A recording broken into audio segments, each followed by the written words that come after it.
Har på det først. Men jeg skulle bare counter. Jeg skulle bare counter.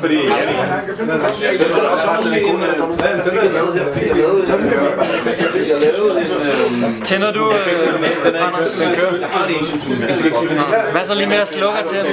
Jamen jeg går hjem og så slukker jeg til. Nej, det er ikke godt. Okay. At jeg går hjem og komprimerer det, og så hvis jeg kan, så leger jeg med noget Skal vi lige vise til kameraet? Det er mest fordi, vi kan ikke se, hvad fanden folk har liv. Så det er sådan, man ser videoen. Okay. Men jeg ved ikke, men altså den er to. Mange piger var jo, når den ikke kommer med, så jeg ved ikke, hvor meget man pikker. Jeg kan sige, det kommer. Jeg tror ikke, det er ikke var. Skal jeg linke til YouTube? Ja. Jo, jeg har ikke nogen bruger. Okay. Så med en 12-80. Kan jeg logge med en 12-80? So, guys, it's nice when you show your hand that you do it like that. Yeah. For the camera.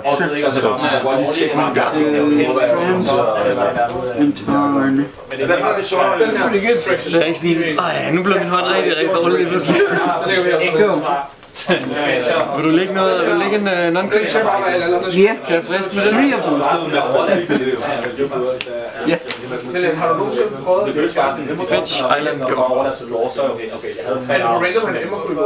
Okay, lad os jagte for lige for 3 år. Nogen der har set en blå pakke Kings? Han skal ikke spille en diskamp. Stop med at lød. Jeg har fået nogen. Det får vi. Jeg prøver at få noget til at komme og ryge sig nogle gange i lommen. Ja, det var sjovt. I 2? Ja. Det er stadig ikke de 2, der kommer til. Okay. Det var stadig meget fedt at have, hvor de gennemod alle dem, der laver deres godt Italien. Alle mulige andre ting, så er det din tur, så tager du den, henter den ikke, så er de fucked, så er de ikke vant til at betale for det. Jeg tror, der er gemt sig. Det er bare sådan, at Ej, den der brainstorm var så vigtig. husk goblin er fede. Hvad med... Skal du vende om den der lille mand der? Problemet her er, at den ikke laver mand. Ja. Det er det, der er problemet. Du skal bruge den hele tiden, og den ligger der. Jeg har en for mange. Han spiller bare en, han spiller 2. Det er fedt godt. Det er pikke irriterende kort. Så jeg sidder med tungestor altså. Nej. Jeg sidder også bare med lodstående på den måde. Det er masse. Robot owl. Der er 3 masser på 3-0 og 2 kampe. Se for han.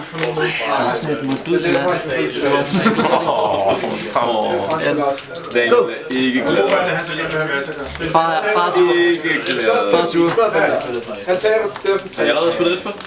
Og i stedet for at spille på andre spillere, så har han gode muligheder for bare at kaste den. For den spiller Dark Victory. Og den bryder alle dæksprofil til undtagen. Fetch.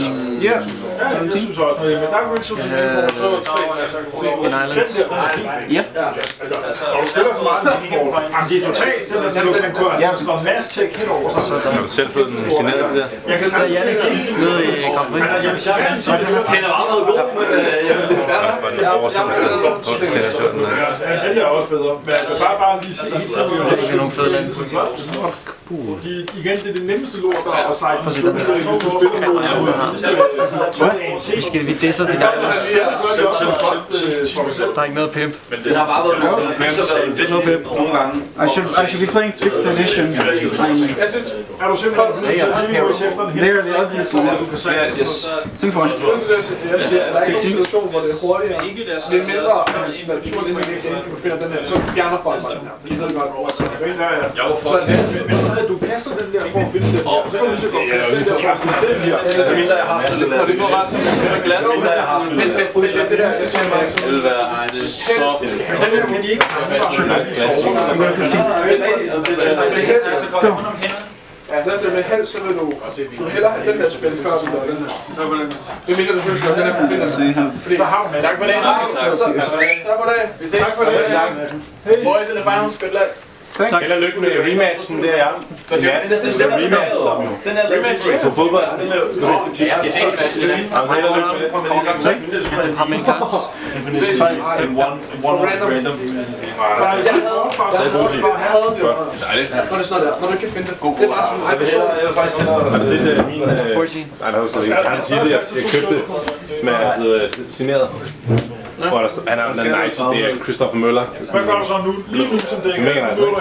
Så har han overdrevet med en Spritus, det er sådan en Ace Alteration, jeg selv kan spille med. Det er bare Spritus, jeg synes det er sådan lidt cool. Så har han skrevet sådan, så har han lavet Egypten til en pen. Så der er sådan en talebog, der siger, what a nice painting. Nej, hvor fedt. For der er han selv, der har lavet den, så det giver ikke god mening. Så han skrev, what a nice painting. Så er det sådan, at du står op, så kan du gøre, så er der. Jeg kan der en 5. skarp, der stod turen. Go. Hvad går du lige til? Rødvig Jule.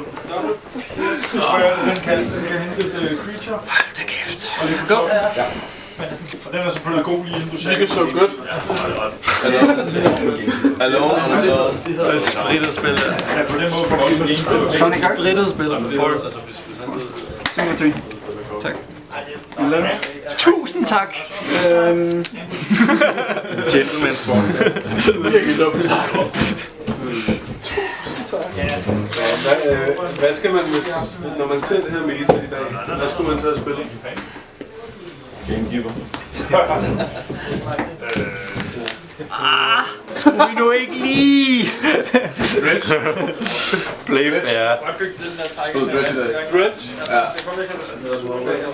Ja, det havde måske været ærgerligt. Det tror jeg sgu. Der var mange Death Ride Achievements og... Implementer. Nej, den er Ice Roll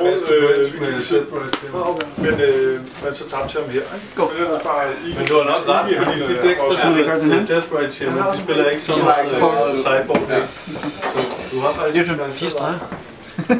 What the fuck? Det er meget godt, at jeg spillede Reanimator der ting. Ej, hvor er det sjovt. De shamaner og forces, der flyver rundt. Oh yeah, of course, one was a 9. Det er ikke været sjovt. Jeg sad faktisk tænkte tidligere, jeg har taget 3 graphic og spil, det var helt sikkert, at det var meget reanimator. Ja, men jeg tror alle troede, der kom meget kommer fra jer. Jeg har også 2 graphic. Ja, det er helt vildt så meget fuck og... Ja. Men jeg har jo sindssygt, at jeg har blevet lavet rundt i små cirkler med Reanimator. Jeg tror, at Ja, de fik lige derfor i til med nogle force sammen. Days og Pierce Hey. og... Hvordan går det med min Brainstorms? For sammensvar næste gang. Fedt, man. Du bliver nødt til at tage noget initiativ eller et eller andet. Gør noget. Det er det, du har talt. Jeg kan ikke bare sige, fuck det, tag nu bare selv. Jeg har brug for hjælp.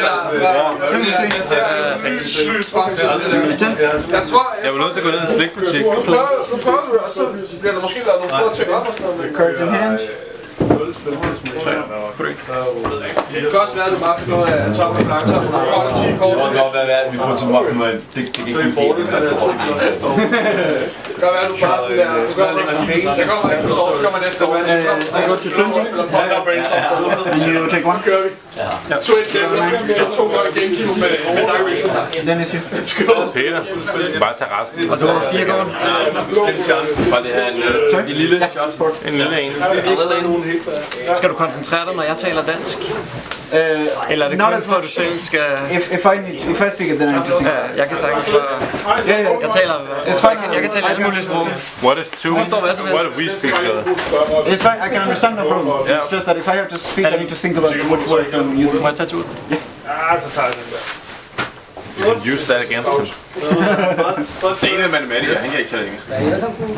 Yes. Engelsk og dansk, og så ikke noget som helst andet. Jeg har fransk i 5 år, jeg kan ikke sige en eneste sætning. Voulez-vous coucher? Det er ikke meget. C'est soir. Jeg har ikke set et eneste kort, der kunne noget. Noget Italien. Til. Thomas. Nej, det er 19. nu bliver det ved det ikke.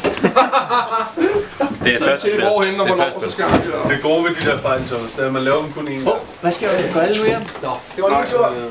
Nogen går hjem, men ikke alle. Lyset slukker om 10 minutter. Nej. Jeg vil spille hele. Jeg havde ikke rigtig noget, det var du påstået. Og så Det er kun 10 år. Ja. Er det en kat? Soon fun. Det er sådan bare sådan en navn. Response.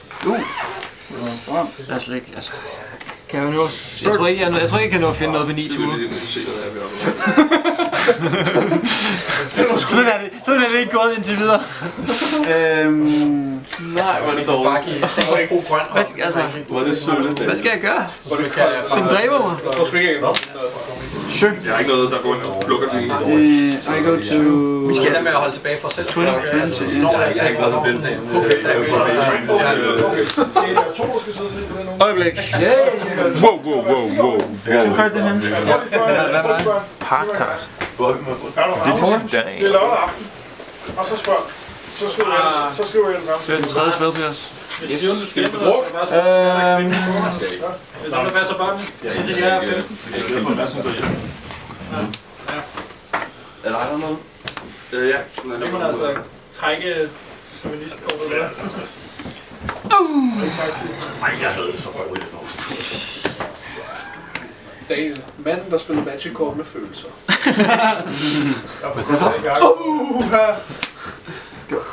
Gør helt ondt. Jamen, jeg har ikke set det der Creature i 20 turer. Det kan blive når han bliver kæmpe bagved, han bare sidder og siger, det shame på dig, når han kan. Så skal du med creatures, når du har 10. 12. 4 brainstorms og 12 creatures. Nada. Attack. Han gør, og det er pisse ubehageligt. Og det er faktisk mod mig i starten. Han var on the play. Ja, han var on the play med en... Tavle beatdown med den der ugle der.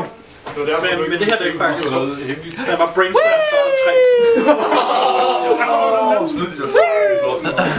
Så sad der med 2 lander. Damn! Counterspell.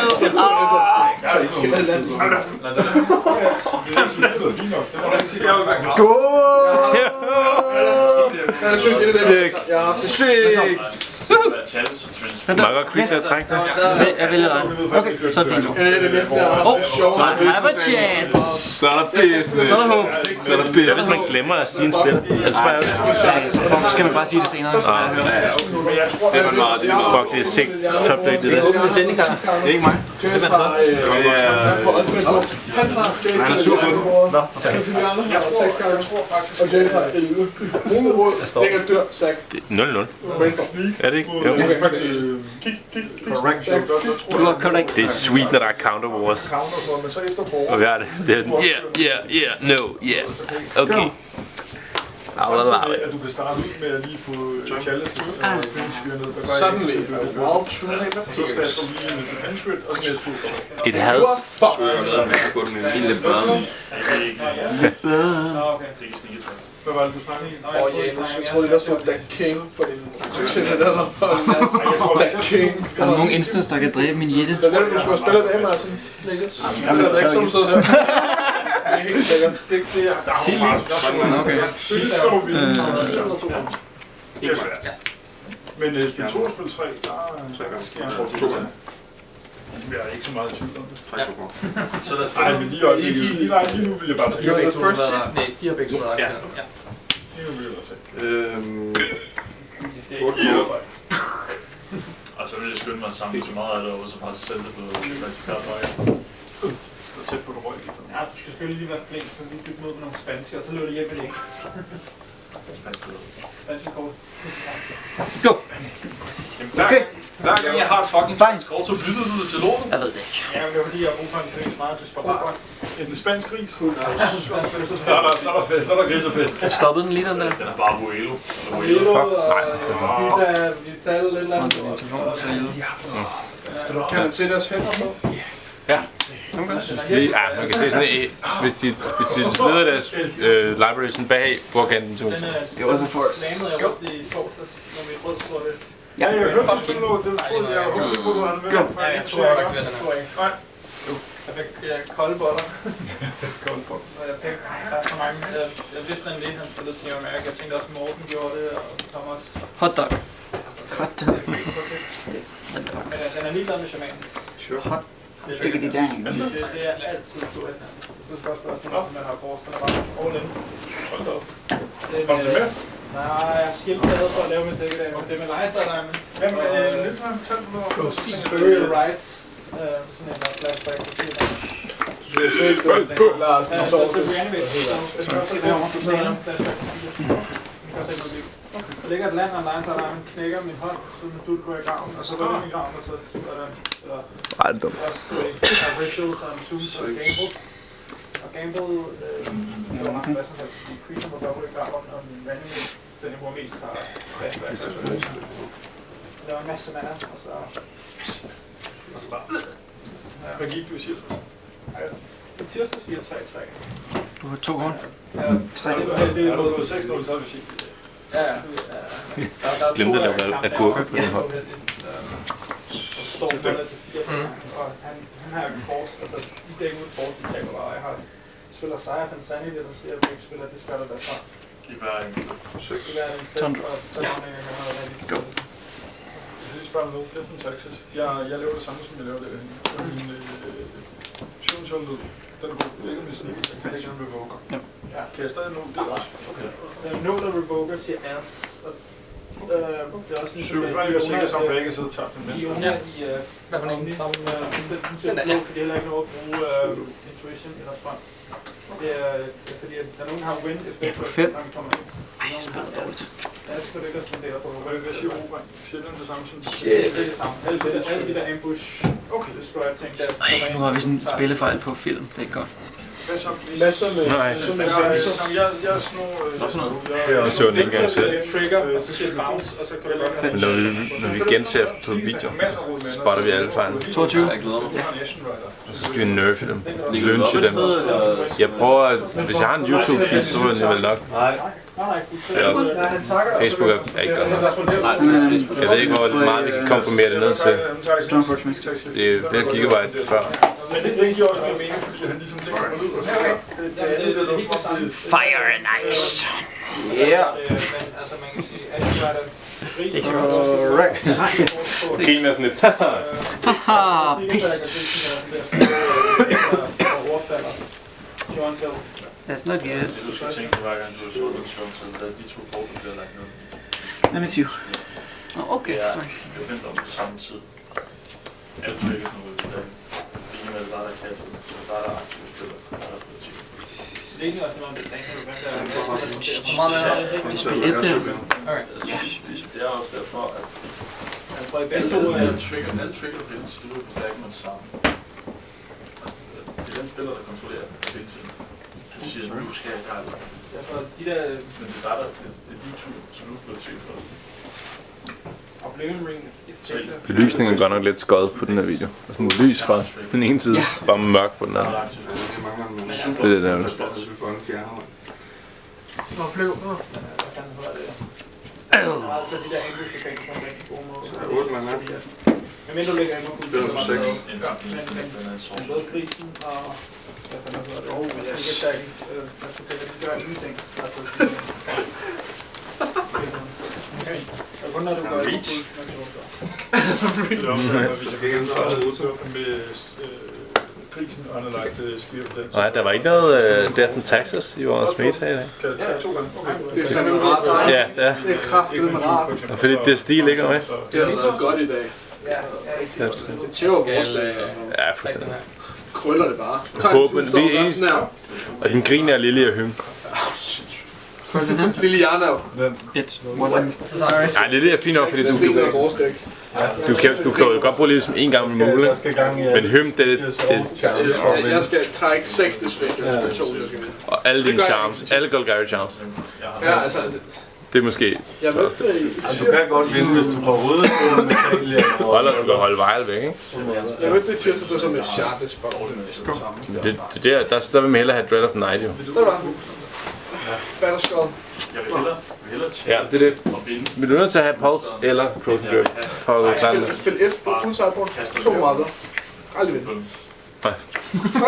Jeg faktisk ikke Du sideboard, du kan ikke vinde. Så er det sådan noget, at de runden til at beskytte for at komme igennem. Okay, men så skal den hand og respons, så skal den Jeg hand. finder bare Baleful's aktiveret. Og den er 2 color. Jeg finder bare Chance for 2 color. Vi ved begge to, du har Så sådan der, hver gang jeg sådan, hvis man både slår sådan her, så giver du blå, så kan jeg bare decay den. Så giver den bare sort. Luksus. Ja, det er ikke luksus, og så vil jeg gå til os. Hvad så? 30 ansøg som vilkår, så vil jeg gå til os.